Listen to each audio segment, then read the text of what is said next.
이 시간 우리에게 주시는 하나님의 말씀은 열왕기 하 16장 19절에서부터 이사야 7장 1에서부터 14절까지의 말씀입니다.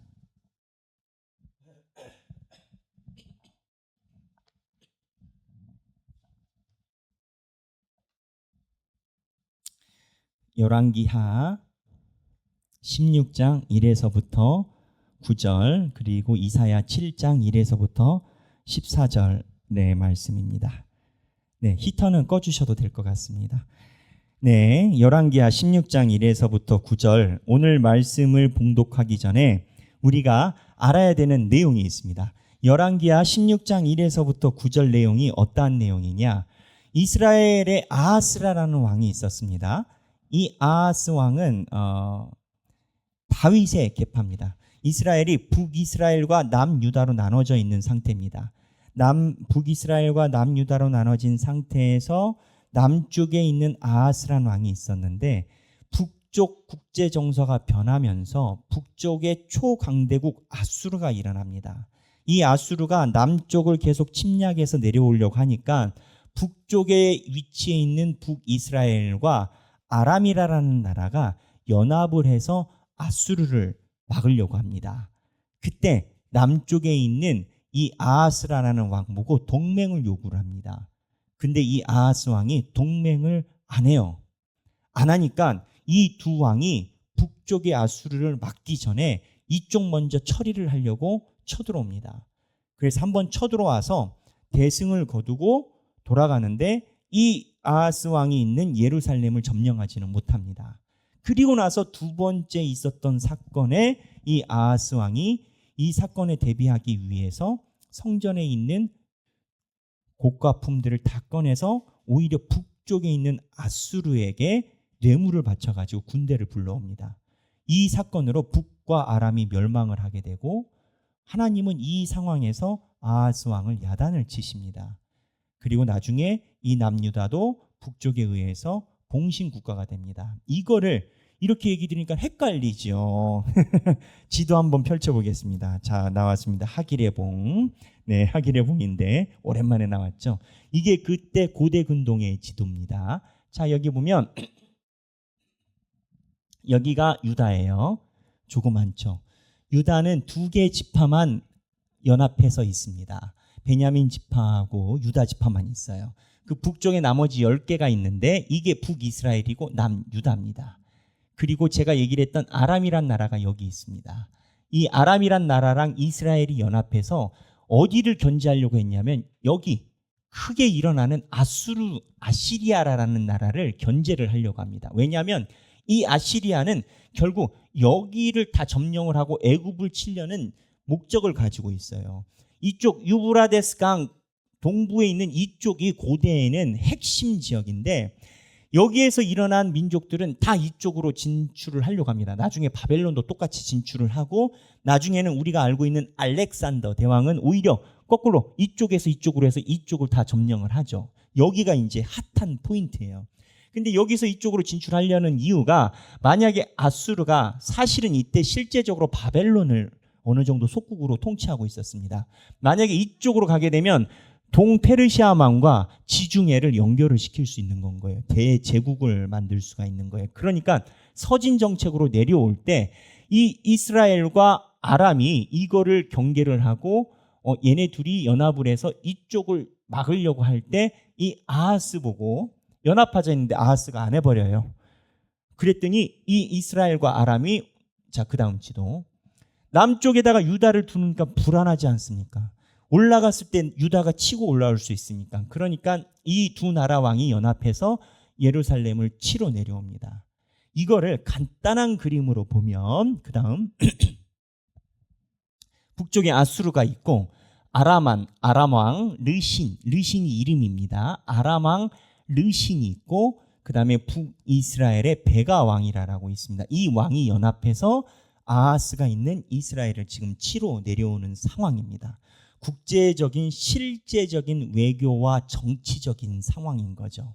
이거에 대해서 열왕기하 16장 1에서 9절은 팩트에 입각해서 기록을 남겨놨고 이사야서는 이 사건을 이사야가 어떻게 보는지 해석하는 게 나옵니다. 하나님의 이름으로. 이 얘기를 왜 목사님이 갑자기 지시봉을 꺼내서 이야기를 하느냐? 여러분, 임마누엘 하면 무슨 뜻입니까? 하나님이 우리와 함께 계시다. 임마누엘이라는 단어가 제일 먼저 등장한 본문이 여기입니다. 이 상황에서 하나님이 임마누엘을 이야기를 하셨고, 그리고 예수 그리스도가 오심이 임마누엘입니다. 그래서 많은 기독교인들이 교회에서 임마누엘 이야기하고 얘기를 하지만 실제적인 이 임마누엘의 뜻을 모르던가 알더라도 임마누엘의 깊이를 모릅니다. 그래서 이 하나님께서 임마누엘이라는 말씀을 주셨던 깊이를 오늘 우리가 묵상해서 그 안에 배어있는 하나님의 깊은 음성을 들어보려고 하는 겁니다. 자, 그렇다면 첫 단계, 역사적 팩트로 기록되어 있다라고 보는 열왕기하 16장 1에서부터 9절 말씀을 보면서 그 당시에 성경이 어떻게 기록을 했는지 저랑 하나하나 살펴보도록 하겠습니다. 먼저 16장 1절입니다. 다 함께 읽겠습니다. 르마야의 아들 베가 제17년에 유다의 왕 요담의 아들 아하스가 왕이 되니, 아하스가 왕이 될 때 나이가 20세라. 예루살렘에서 16년간 다스렸으나 그의 조상 다윗과 같지 아니하여 그의 하나님 여호와께서 보시기에 정직히 행하지 아니하고. 자, 여기서 봐야 되는 포인트가 있어요. 남쪽 유다가 다윗의 자손들이에요. 하나님이 다윗의 자손이기 때문에 살펴봐 주시는 거예요. 무슨 얘기냐? 아하스가 성경의 남쪽 유다 왕 중에 악한 왕 2대 중에 하나입니다. 므낫세와 아하스 둘이거든요. 그러니까 이 악한 왕 둘 중에 하나인데 하나님이 지금 도와주려고 하시는 건 거예요. 얼마나 악하냐? 자, 그 다음 3절 보겠습니다. 이스라엘의 여러 왕의 길로 행하며 또 여호와께서 이스라엘 자손 앞에서 쫓아내신 이방 사람의 가증한 일을 따라 자기 아들을 불가운데로 지나가게 하면. 여기 보면 유다 왕인데 남쪽 왕이잖아요. 이스라엘이라고 표현된 건 전체가 아니에요. 우리 열왕기서를 보고 계신 분들은 아시겠지만 이스라엘이라고 표현된 건 열왕기서는 북쪽을 얘기를 하는 건 거예요. 북쪽을 표현하는데 북쪽 왕들의 길로 다윗의 자손인 아하스가 행하는데 한껏 더 나가서 뭘 하느냐? 자기 아들을 불 가운데로 지나가게 한대요. 이게 무슨 말인지 아십니까? 여러분, 불 가운데로 아이가 지나가면 살 수 있어요? 못 살아요? 못 살아. 그래서 모압 족속의 몰렉을 아하스가 섬긴 거예요. 몰렉은 최고의 재물을, 자기 자녀를 불살라 태우는 것을 최고의 재물로 여겼습니다. 이 아하스 왕이 악한 왕이었다라는 거예요. 자기 아들을 불 가운데로, 참 이 정신세계가 어떻게 되는지 천국 가면 좀 물어보고 싶어요. 하여튼 자기 아들을 불 가운데로 그렇게 예배를 드리는 이 양반이 이제 왕이신 건 거예요. 근데 하나님이 지금 도와주려고 하시는 건 거예요. 어떻게 보면이 아니라 이런 행동이 있으니까 외세에 대한 어려움이 오는 건 거예요. 그래서 4절 읽겠습니다. 또 산당들과 작은 산 위에 모든 푸른 나무 아래 와서 제사를 드리며 분향하였더라. 이때 아람의 왕 르신과 이스라엘의 왕 르말랴의 아들 베가가 예루살렘에 올라와서 싸우려 하여 아하스를 에워쌌으나 능히 이기지 못하니라. 자, 이때 보면 하나님이 이렇게 몰렉을 제사하고 할 때 북쪽 두 나라가 내려와서 예루살렘에 싸웠어요. 근데 예루살렘을 함락시키지는 못해요. 그러나 6절 읽겠습니다. 당시에 아람의 왕 르신이 엘랏을 회복하여 아람에 돌리고 유다 사람을 엘랏에서 쫓아내었고 아람 사람이 엘랏에 이르러 거기에 거주하고 오늘까지 이르렀더라. 이게 무슨 얘기냐? 지도 보여주세요. 지도에 보면 우리가 날마다 말씀 훈련 해가지고 여러분 아시지 않습니까? 우리는 새벽 기도가 말씀 훈련이잖아요. 여기 보면 여기 이 큰 지도에 보면 이 유다잖아요. 여기가 유다인데 실제적으로 이 밑에 있는 나라들 에돔입니다. 이 에돔을 실제 이스라엘이 지배했습니다. 그래서 에돔의 왕을 남유다에서 통치를 했어요. 임명했다고요. 에돔 왕을. 그랬는데 이 아람과 르신과 베가가 쳐들어와서 예루살렘을 치고 여기 함락은 못 시켰지만 이 아람이 여기가 엘랏인데 에시온 게벨이 서쪽이고 엘랏이 바로 근거리 동쪽에 있어요. 이쪽을 수복시켜서 아람이 이쪽을 먹은 건 거예요. 그러면 무슨 일이 생기냐면 이스라엘이 남유다가 그래도 나라가 먹고 살만한 이유가 있었어요. 여기 에돔을 실제적 실효적 지배를 했기 때문에 지중해와 홍해를 연결하는 이 노선에 무역 효과를 가지고 나라 GNP가 먹을만 했던 건 겁니다. 근데 이 아람이 오면서 이쪽을 뺏긴 건 거예요. 이거는 대놓고 앞으로 GNP가 떨어진다는 소리입니다. 나라가 가난해진다는 소리예요. 지금 그 상황인 건 거예요. 이게 이미 벌어졌어요. 그 다음에 성경 본문으로 갈게요. 6절 아까 읽었죠? 6절 안 읽었나? 읽었어요. 네, 7절 읽겠습니다. 그랬더니 아하스가 아수르 왕 디글라 빌레셋에게 사자를 보내 이르되 나는 왕의 신복이요 왕의 아들이라. 이제 아람 왕과 이스라엘 왕이 나를 친히 청하건대 올라와 그 손에서 나를 구하소서 하고. 자, 아까치도 다시 보겠습니다. 자, 이런 사건이 일어나니까 어떻게 되냐면 네, 여기 유다가 여기에다가 여기는 예물이라고 표현되어 있는데 원문에 의하면 뇌물이에요. 뇌물. 예물이 아니고 뇌물이에요. 그래서 여기 아하스 왕이 그 다음 절에 보면은 여호와의 성전 곳간에서 금 귀품을 빼가지고 여호와의 성전에 있는 귀중품을 빼서 여기 아수르에다가 뇌물을 바치고 쳐달라 한 건 거예요. 아수르 입장에서는요. 아수르는 오라 쾌재지요. 왜냐하면 아수르는 어차피 서쪽으로 가서 애국까지 먹으려고 하고 있거든요. 그러니까는 원정을 해달라고 하니까 이 뇌물 받고 아수르가 내려왔어요. 내려와가지고 얘 둘을 치고 유다를 잠시 구원합니다. 왜 잠시 구원하느냐? 이 다음부터 뇌물을 계속 갖다 바쳐야 돼. 이게 구원인지 속국이 된 건지 애매한 상황이 돼버려요. 근데 아하스가 이 계략을 써서 북이스라엘이 멸망합니다. 아수르가. 물론 북이스라엘이 하나님께 범죄해서 하나님이 멸망시키실 계획을 가지고 계셨으나 동족에 의해서 배신당하는 이러한 계획은 하나님이 원하시는 계획은 아니에요. 그래서 이사야가 이거를 굉장히 나무라거든요. 자, 8절 읽겠습니다. 다 함께 8절 읽겠습니다. 아하스가 여호와의 성전과 왕궁 곳간에 있는 은금을 내어다가 아수르 왕에게 예물로 보냈더니, 예물, 뇌물이에요. 9절 읽겠습니다. 아수르 왕이 그 청을 듣고 곧 올라와서 다메섹을 쳐서 점령하여 그 백성을 사로잡아 기르로 옮기고 또 르신을 죽였더라. 르신이 누구예요? 아람 왕이에요. 아람 왕을 죽였어요. 나라가 끝난 거예요. 이걸로 아람이 멸망해요. 그리고 이스라엘, 북쪽 이스라엘도 사로잡혀 갑니다. 아수르가 굉장히 힘이 강했어요. 아수르가. 그리고 잔인했어요. 아수르가 처음 얘기를 하고 두 번째 구테타 일어나고 세 번째 구테타 일어나면 아수르의 대응 전략이 있었습니다. 아주 민족의 역사에 잔인한 민족 중에 하나가 아수르예요. 근데 이 사건이 일어날 때 저희가 보려고 하는 것은 이 사건에 임마누엘이 나온다라는 거 아니겠어요? 도대체 임마누엘이 어디서 나오겠어요? 이 사건에. 그것도 아하스 왕을 향해서. 어쩌면 이 아하스 왕이 선택한 그 방법은 국제 정치에 의하면 굉장히 똑똑한 행동일 수 있어요. 우리나라가 만약에 공격을 받아요. 북한에 의해서. 그럼 제일 좋은 방법은 뭐예요? 북한 뒤에다가 적군을 두는 거예요. 우리나라에서 뇌물을 줘가지고 러시아가 북한을 치게 하면, 중국이 치게 하면 양쪽에 고립이 됩니다. 아하스가 이걸 한 거예요. 지혜롭게 어떻게 보면. 근데 이사야 선지자가 이걸 뭐라고 하느냐? 성경이 이야기하는 게 중요하지 않겠어요? 이사야 7장 보겠습니다. 이사야 7장 성경으로 가보겠습니다. 이사야 7장 1절에서부터 자 읽겠습니다. 우시아의 손자요 요담의 아들인 유다의 아하스 왕 때에 아람의 르신 왕과 르말리아의 아들 이스라엘의 베가 왕이 올라와서 예루살렘을 쳤으나 능히 이기지 못하니라. 아까랑 똑같은 상황이죠. 예루살렘을 치지는 못했지만 엘랏을 가져갔죠.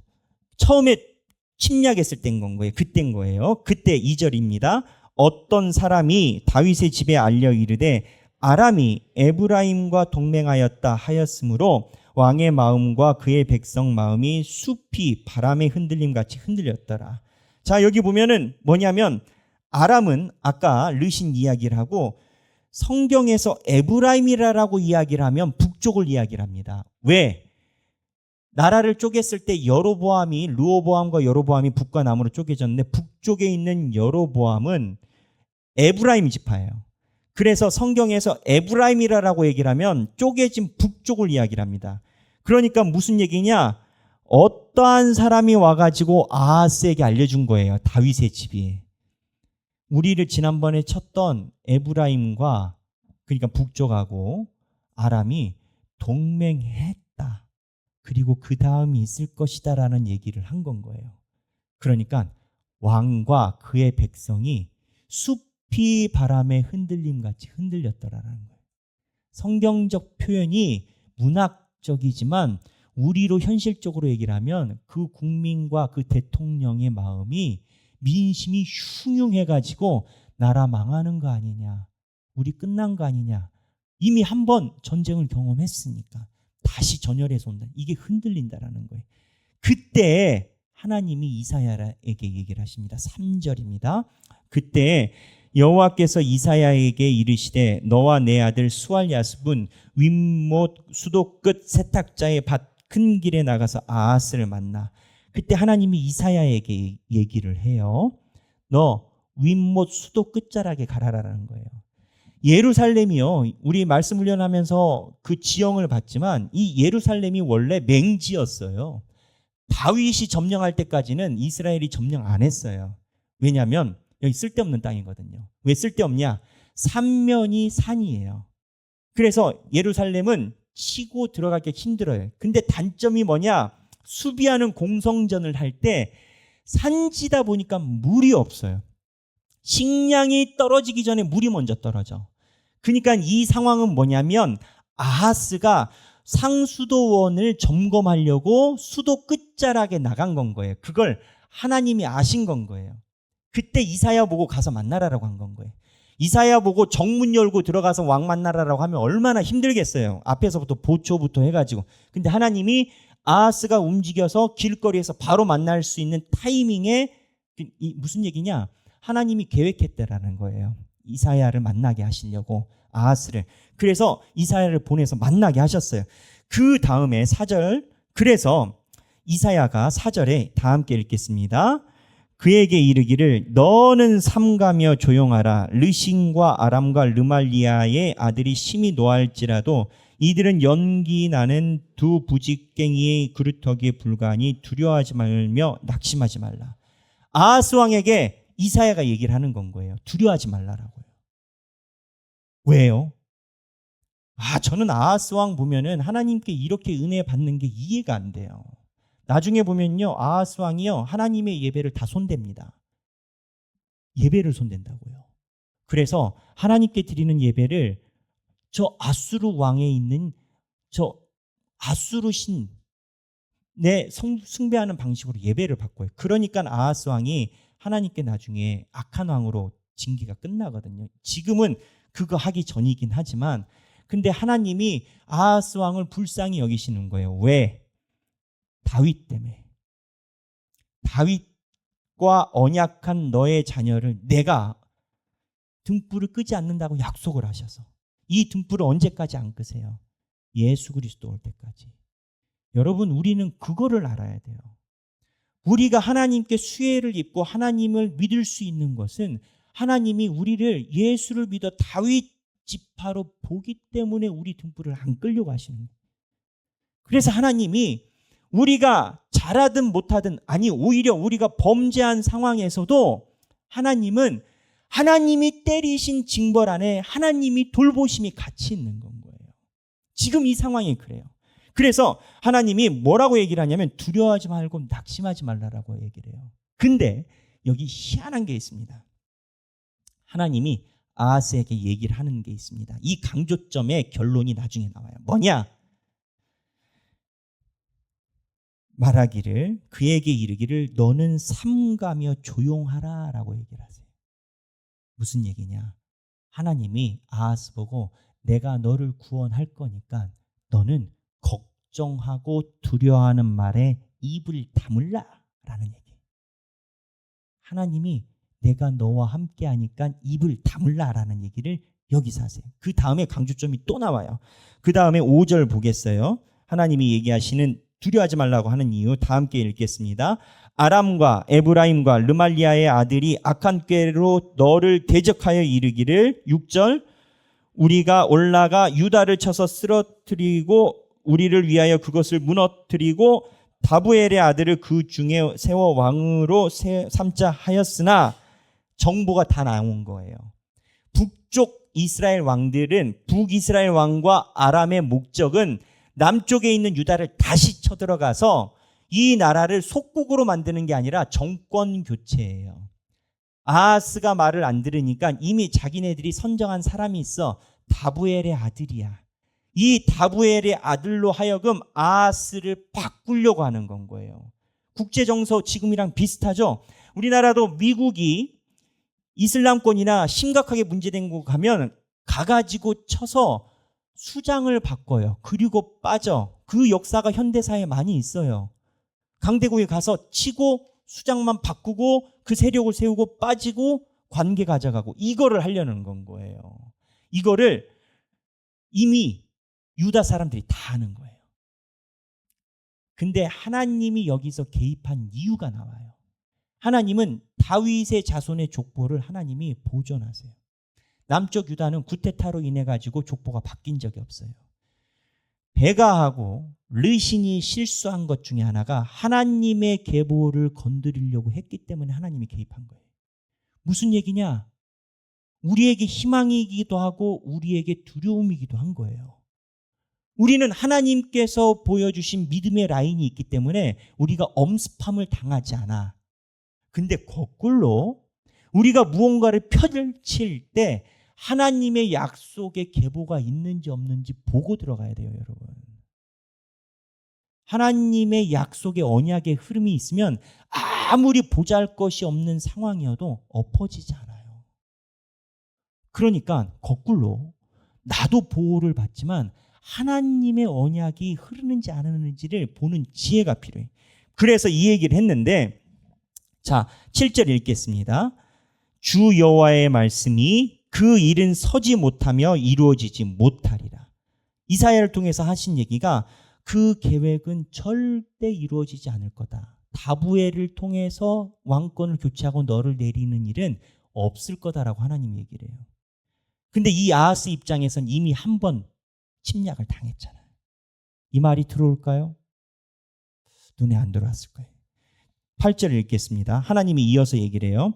대저 아람의 머리는 다메섹이요 다메섹의 머리는 르신이요 65년 내에 에브라임이 패망하여 다시는 나라를 이루지 못할 것이며. 자, 여기 보면 에브라임은 북이스라엘이고 아람은 아까 얘기를 했던 아람입니다. 65년 내에 하나님이 멸망시키신다라는 거예요. 걱정 마라. 너를 치려고 하는 북쪽 둘은 65년 내에 내가 멸망시킨다. 근데 역사적으로 보면 더 짧아집니다. 왜 짧아지냐? 북쪽 이쪽이 사고를 많이 치고 하나님께 더 배역해. 그래서 역사적으로 보면 더 짧아져요. 그러니까 하나님이 아하스에게 하는 얘기가 네가 걱정하는 그 북쪽 내가 다 정리한다라는 거예요. 믿으라라는 거예요. 그러면서 읽겠습니다. 9절 에브라임의 머리는 사마리아요 사마리아의 머리는 르말리아의 아들이니라. 만일 너희가 굳게 믿지 아니하면 너희는 굳게 서지 못하리라 하시니라. 그러면서 이사야를 통해서 하나님이 이 아하스 왕에게 주신 경고가 있어요. 쉽게 얘기하면 이건 겁니다. 야, 내가 너 지켜줘. 근데 네가 이 말을 안 믿으면 너는 이 말씀에 서지 못해. 근데 이게 현대 우리에게 하는 말이 있어요. 야, 내가 말씀과 설교와 삶을 통해서 내가 어떠한 상황에서도 너를 지킨다라고 얘기를 해. 그런데 네가 굳게 서지 않으면, 믿지 않으면 너희는 굳게 서지 못해. 하나님의 말씀이 없어서 내 삶이 방향을 잃는 게 아니라 하나님이 주신 생명의 말씀을 굳게 믿지 않아서 서지 못한다. 하나님이 분명하게 아하스한테 얘기를 해요. 그러면서 하나님이 한 발짝 더 들어가십니다. 자, 지금 상황은 아하스가 하나님을 찾은 게 아니에요. 하나님이 이사야를 보낸 거예요. 지금 행동의 원인자, 동작자가 하나님이에요. 10절 읽겠습니다. 여호와께서 또 아하스에게 말씀하여 이르시되 11절 너는 내 하나님 여호와께 한 징조를 구하되 깊은 데에서든지 높은 데에서든지 구하라 하시니. 무슨 얘기냐? 그러면서 이 하나님께서 이사야를 통해서 아하스 보고 야, 너 내 말 안 믿어져? 그러면 나에게 징조 하나를 구해. 그러면 깊은데, 여기가 어디냐면 스올이라고 표현되어 있는데 네 삶의 바닥에서 내가 없을 것 같은 그 자리, 또는 높은데 너무 빛이 많이 비쳐서 형광등 좀 비춘다고 반짝거리지 않을 것 같은 그 높은 데에서 어디서든지 내 말이 맞는지 안 맞는지 나한테 구해. 내가 너를 구하는 걸 내가 분명하게 징조로 보여줄 테니까 라고 얘기를 해요. 그럼 어떻게 해야 되겠어요? 여기 보면 기드온 같은 경우는 양털 왔다 갔다 해서 구하잖아요. 물이 들어갔다 나왔다 들어갔다. 근데 아하스가 어떻게 하냐면 12절 보겠습니다. 다 함께 읽겠습니다. 아하스가 이르되 나는 구하지 아니하겠나이다. 나는 여호와를 시험하지 아니하겠나이다 한지라. 이 맥락을 모르면 얼마나 젠틀한지 몰라요.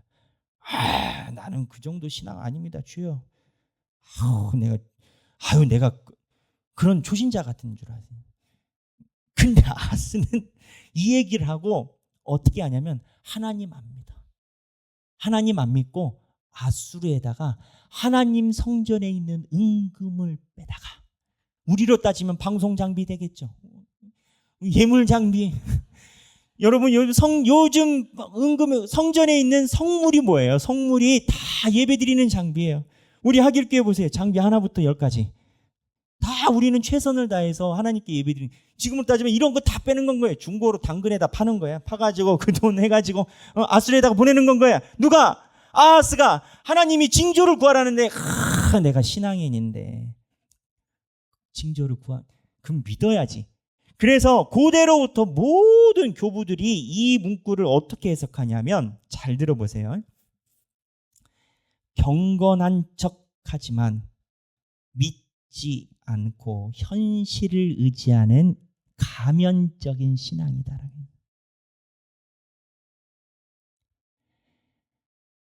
하나님 앞에 믿는다라고 하지만 실상은 믿지 않아. 아하스는 국제정치를 믿는 거예요. 내가 재정적인 문제나 또는 삶의 진로의 문제나 미래에 대한 문제를 당면했을 때 사방군데 나를 도울 수 있는 조언자나 이러한 사람들을 찾아는 다녀도 하나님의 말씀은 적당히 믿는 거예요. 안 믿는 거죠. 하나님, 내가 하나님께 징조를 구할까요? 알았어. 믿을 테니까 하나님 여기서 넘어오지 마세요. 여기 계셔. 나 할게. 현대인들의 특징이 하나님을 믿는다라고 하지만 자기가 생각하는 금 이상을 넘어가지 않아요. 하나님 앞에 온전히 믿는다라고 하지만 주변에 있는 사람들이 보면 놀란다는 거예요. 교회 다녔어? 죄. 나 교회 다녔고. 그래? 권사야? 적들에게 알리지 마. 이순신 장군이야. 절대 금 넘어가요. 아하스가 그랬다. 하나님이 지금 메시지를 선지자를 통해서 얘기를 하세요. 하나님이 구원해 준다고요. 그런데 믿는 체하고 징표를 구하지 않는다. 여러분, 지금은 말씀의 홍수의 시대를 살고 있습니다. 홍수가 났는데 마실 물을 찾지 못하는 시대. 왜 못 마시는 줄 아세요? 가면적인 신앙생활. 그런 체 하지만 실상은 믿지 않아. 그래서 그 다음에 하나님께서 이사야를 통해서 이 상황을 지적을 하세요. 우리 하나님 정확하시잖아요. 13절 읽겠습니다. 이사야가 이르되 다윗의 집이여 원하건대 들을지어다. 너희가 사람을 괴롭히고서 그것을 작은 일로 여겨 또 나의 하나님을 괴롭히려 하느냐. 이게 무슨 소리냐? 영어로 보면 will이라고 나와요. will이라고 나오는데 사람을 혐오하게 만든다라는 거예요. 또 다른 데는 단어가 봤더니 다 달라. 근데 중요한 핵심이 뭐냐? 토 나오게 한다는 거예요. 가증하고 위선적이다는 거예요. 이스라엘 백성들에게 왕이 돼가지고 하나님을 믿는 척하지만 아까 얘기를 했더니 자기 자식을 죽여 몰렉한테 제사를 바쳐.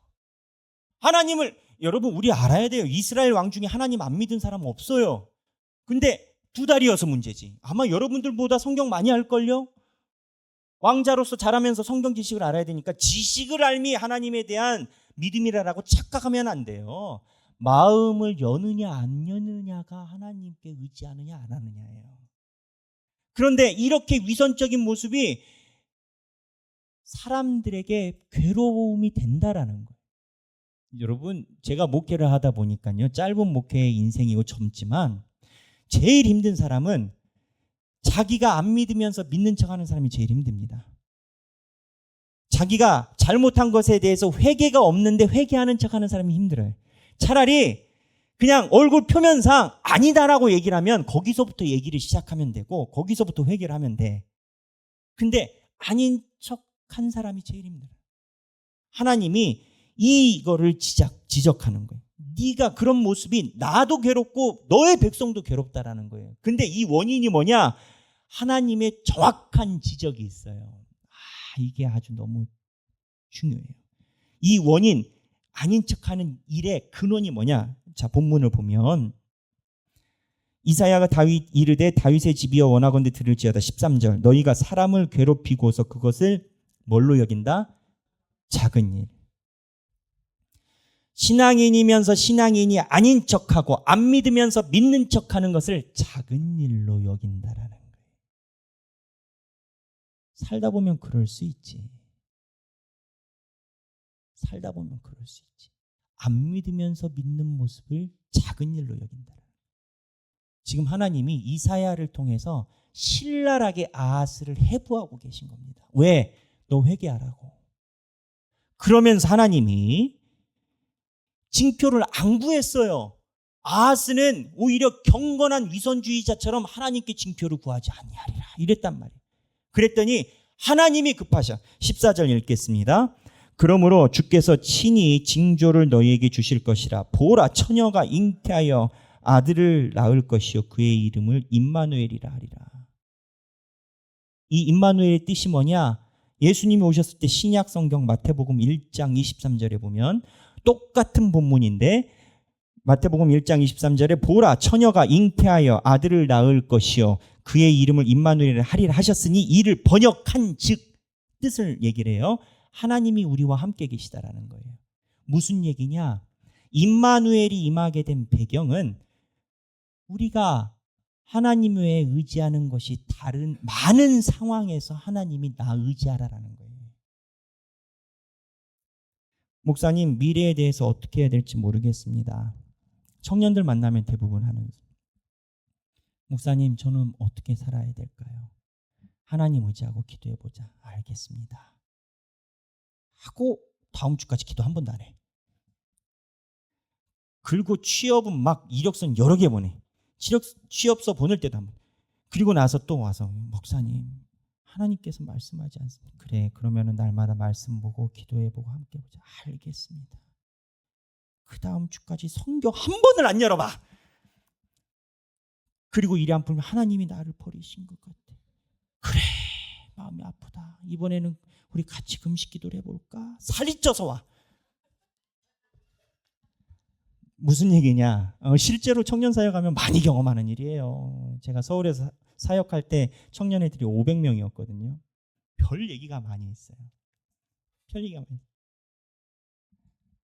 하나님이 임마누엘을 주신 이유가 뭐냐?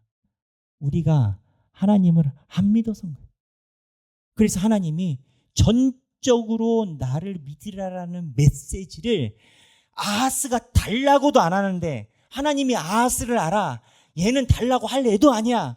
그러니까 하나님이 나서가지고 던지시는 거예요. 임마누엘. 근데 은혜가 뭔지 아세요? 아하스랑 우리가 그렇게 멀지 않아요. 아하스는 제가 얘기를 했잖아요. 자기 아들을 몰렉에게 죽였다고요. 다신교예요. 나중에 이 사건 이후에는 아수르의 제단을 복사해서 하나님의 성전에서 그 짓을 해. 무슨 얘기냐? 우리가 가장 악랄한, 때로는 가장 깊은 죄 중에 있을 때 하나님이 친히 오셔서 나를 믿으라는 거예요. 절대 아하스는 하나님을 안 믿을 수밖에 없는 상황. 하나님, 목사님, 부도 나보셨어요? 부도 나서 내가 너무 힘든데 지금 이게 내가 성경 볼 여력이 없어요. 그때 성경 보는 거예요. 목사님, 내가 기도할 시간이 없어요. 연말에 너무 많고 힘들어요. 그때 기도하는 거예요. 근데 사람들이 그렇게 살죠. 그때 하나님이 직접 와서 하시는 말씀이 임마누엘, 내가 너와 함께 하리라. 이게 임마누엘. 사랑하는 우리 하길교회 성도 여러분, 예수님이 왜 온 줄 아세요? 이때는 아하스와 하나님은 거리감이 있어요. 근데 예수님은 대놓고 우리 옆에 들어와 버려요. 제발 나를 믿어. 나중에 북이스라엘은 어떻게 되죠? 하나님이 말씀하신 대로 다 멸망해요. 그리고 이제 열왕기하 쭉 가면서 선지자 나오면서 보겠지만 하나님이 모든 국제 정서를 다 만지십니다. 성경은 그리 얘기해요. 일반 역사는 그렇게 얘기를 하지 않지만, 정치공학적으로 얘기를 하지만 성경은 그렇게 얘기를 하지 않아요. 말씀은요, 현실이에요. 지금 이사야가 정치 개입하는 거예요. 실제적인 국제 정세에, 나라의 명운에 실제적으로 이사야가 개입을 하는 건 거예요. 하나님의 말씀은 개념이 아니에요. 관념이 아니에요. 실제적인 여러분들의 삶에 들어오는 건 거예요. 여러분이 부도나고 힘들고 어려울 때 하나님을 의지하는지 아니면 은행과 다른 것에 의지를 하는지 하나님이 아신다라는 거예요. 그래서 하나님이 물어보지도 않았는데 와서 임마누엘, 내가 너와 함께한다. 저는 많이 부족해서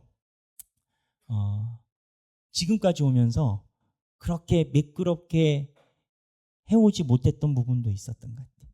그러나 하나 확실한 건 내가 잘함과 못함과 상관없이 그때마다 하나님을 붙들어야 길이 열리더라는 거예요.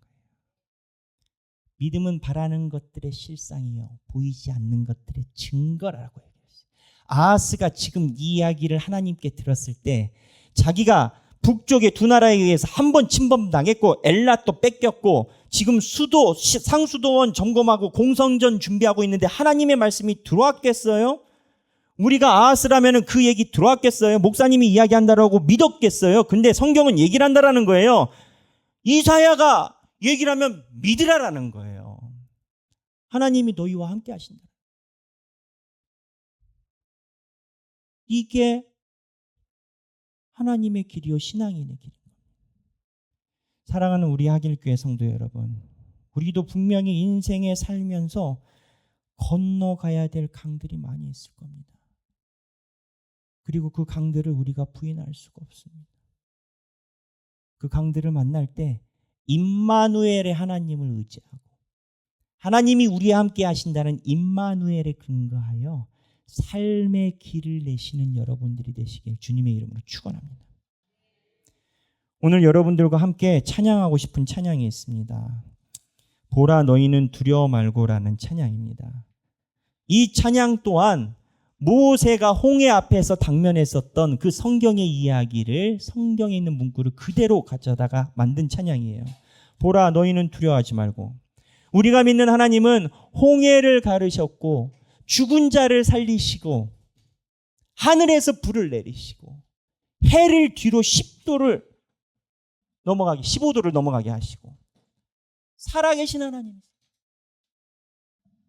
보라 너희는 두려워 말고 너희를 인도한 나를 바라보라라는 하나님의 말씀에 귀 기울여 내 삶을 거기에 두는 우리가 되기를 소망합니다. 찬양하겠습니다.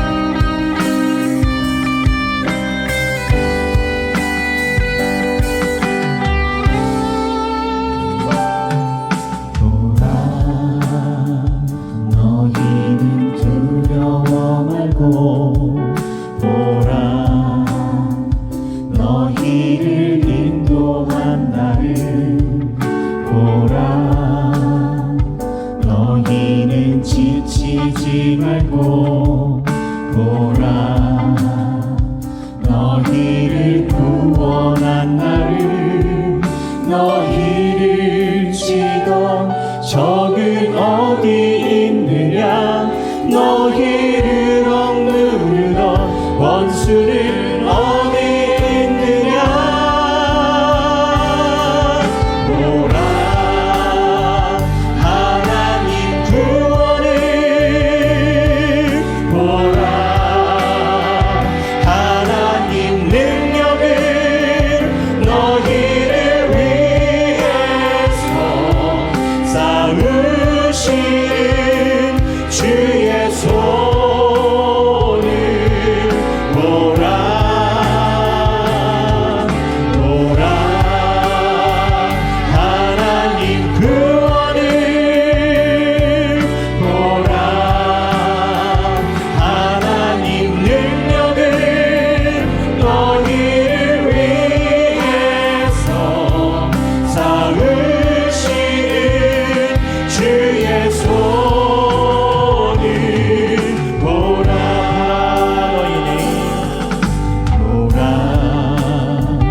너희는 두려워 말고 보라 너희를 인도한 나를 보라 너희는 지치지 말고 보라 너희를 구원한 나를 너희를 치던 적은 어디 있느냐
은혜와 인도하심을 믿습니다. 하나님, 주께서는 살아계시고 하나님께서는 역사하시고 우리의 삶에 걱정 마라, 내가 두려워하지 말고 낙심하지 말라라고 얘기를 했으니 너는 믿고 능히 서기만 하라라고 말씀하십니다. 아버지여, 굳게 믿지 아니하면 너희가 굳게 서지 못하리라 말씀하십니다. 주여, 우리가 하나님의 말씀을 굳게 믿고 주 앞에 나아가며 섬기는 우리의 신앙이 되게 하여 주옵소서. 하나님 아버지, 주여, 주님께서 붙들어주사 주여, 주님의 은혜 속에서 우리가 나아가며 아버지의 인도하심과 은혜 속에 우리의 삶이 놓여지게 하여 주옵소서.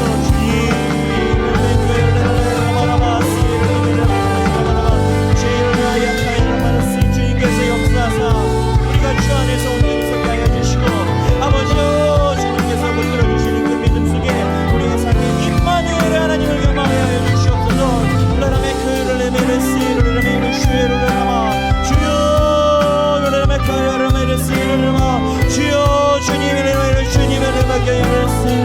아버지께서 우리의 삶을 붙들어주사 주님을 의지할 수 있는 능력을 붙들어주시고 하나님만 바라볼 수 있는 믿음을 우리에게 주시옵소서. 하나님 아버지, 주님 역사하사 아버지께서 은혜로 붙들어주사 하나님의 그 은혜를 바라며 주님의 하나님의 그 은혜를 바라며 주님을 바라봐